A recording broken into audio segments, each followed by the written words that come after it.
State could lose this game Yeah. and still make the college football playoff. There is this it's now or never because they're playing at home. Ohio State on the road later. I completely understand the tactical side of, even if you lose both those games and you go to the playoff, that is a possibility. The world is not ended. It is not over. I do think it is fair to say that it would be psychologically devastating for Penn State fans to lose in the whiteout to Oregon at home in this game with what we've considered and talked about the best coaching staff and the best roster they've had maybe ever under James Franklin.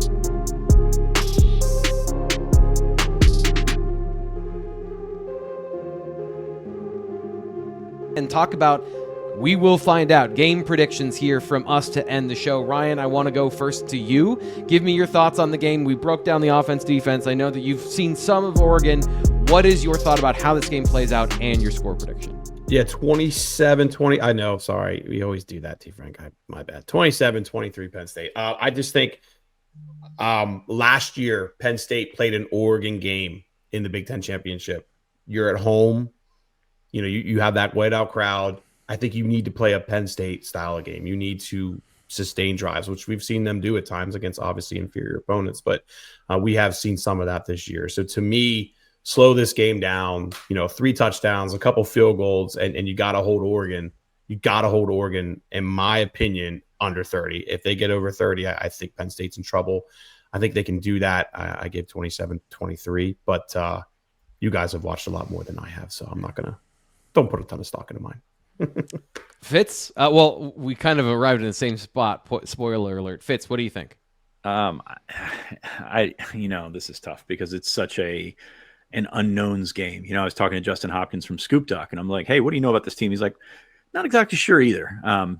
He said it in more words than that, but it's like looking at the non-conference / preseason schedule. Like, what do you like Penn State's offense? I feel confident that the offense is not what you've seen in the first 3 weeks. And I don't mean to inflate expectations there, but just in general in terms of what they like to do in general, they haven't done a lot of it. And that's, I don't want to say breaking a tendency because that's not what it is, but it's like, hey, put this stuff out there, go to run against odd front, go to run losing situations against on fronts, see how it works. And then, we'll just clean up on the back half and clean up in the second half and go with it.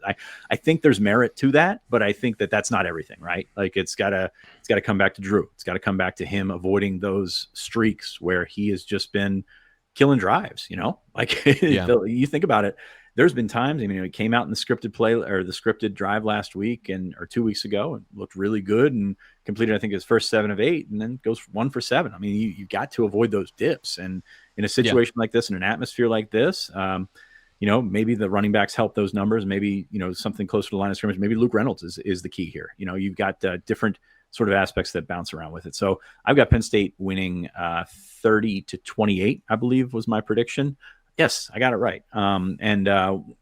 Very much up in the air with that. I think Oregon's a fantastic football team. They've played in really big games before. They've been very successful in those big games. It is a different kind of atmosphere. It's a different kind of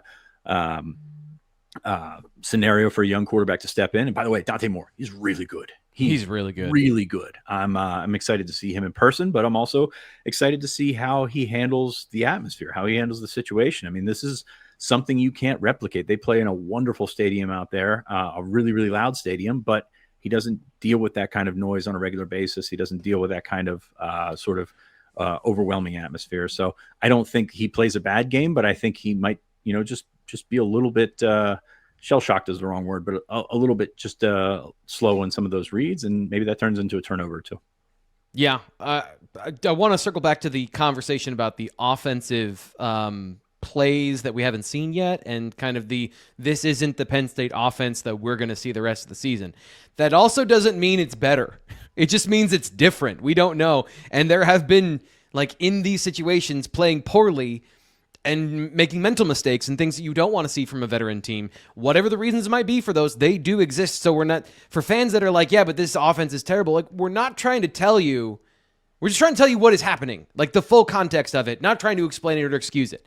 It could still be bad against Oregon. That is absolutely part of the situation. But what Fitz just said there, the unknown of a younger first-time starting quarterback in the whiteout, going to the East Coast, all those factors, home field advantage, and what we haven't seen yet from Oregon as well.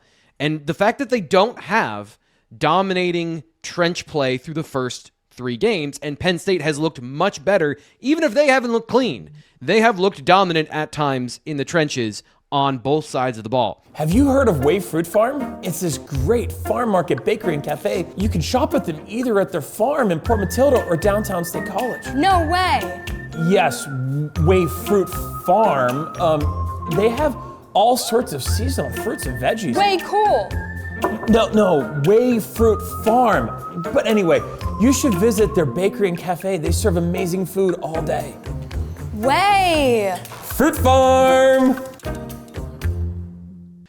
So it's like I said in our article, and you can go read all of our thoughts, including Greg Pickle and Nate Bauer, their predictions. I don't feel comfortable. I got a pit in my stomach doing this. 27-24 Oregon.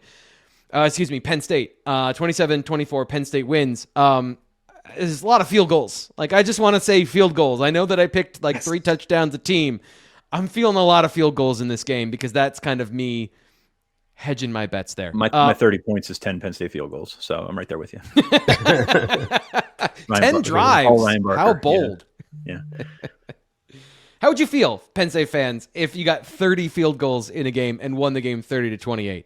The last thing I want to say, and I'll get out of here. This will be my Fitz. Ryan, give me your final thoughts, and then I'll just give you one last food for thought here. I know we're long. I apologize, but I want to get your final thoughts.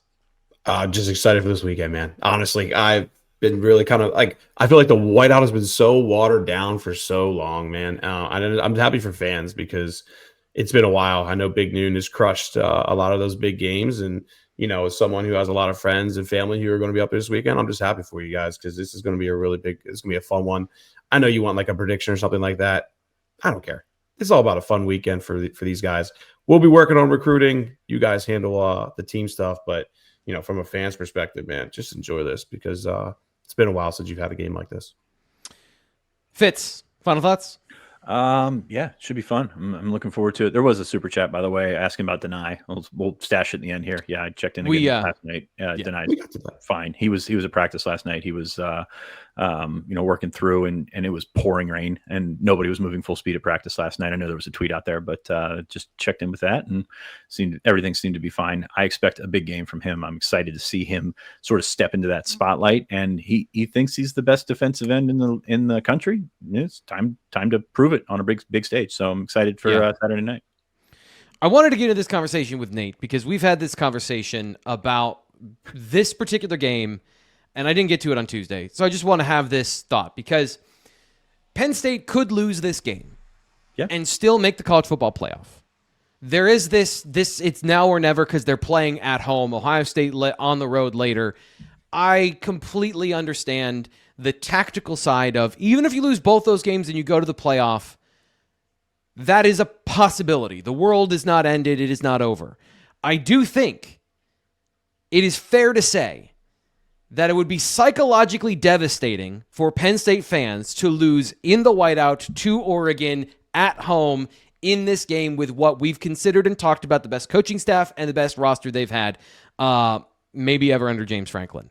That is a fair thing to say, and that is a fair thing to point out that the stakes are very high for this particular game for Penn State. That it's not the end of the world. The realities are the realities when it comes to that.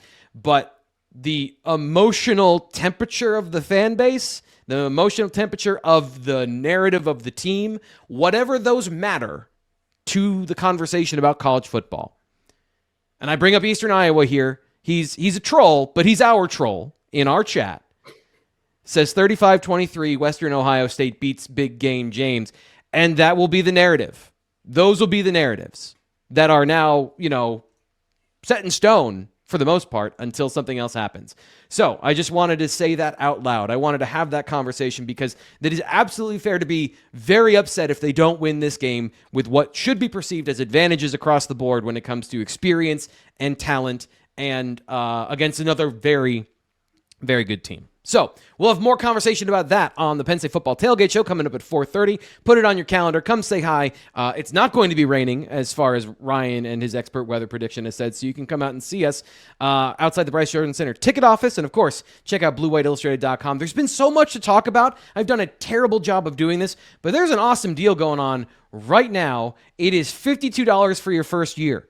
That is half off to join us. It's the outro to the show. You're going to see this again in a second, but for the people listening on the podcast, half off a subscription right now through the Whiteout game. You've seen it on social media. You've seen it joining us at BlueWhiteIllustrated.com.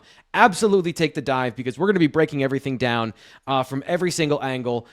Post game, I'll have live analysis and doing all that stuff there in the thread. They'll be giving you what they see pregame and giving you intel and information about recruiting, all that great stuff. So for Ryan and Fitz, who I want to say again, thank you. I kept you 10 minutes longer after class. Appreciate your time here on the show. We'll be back this weekend with Penn State football.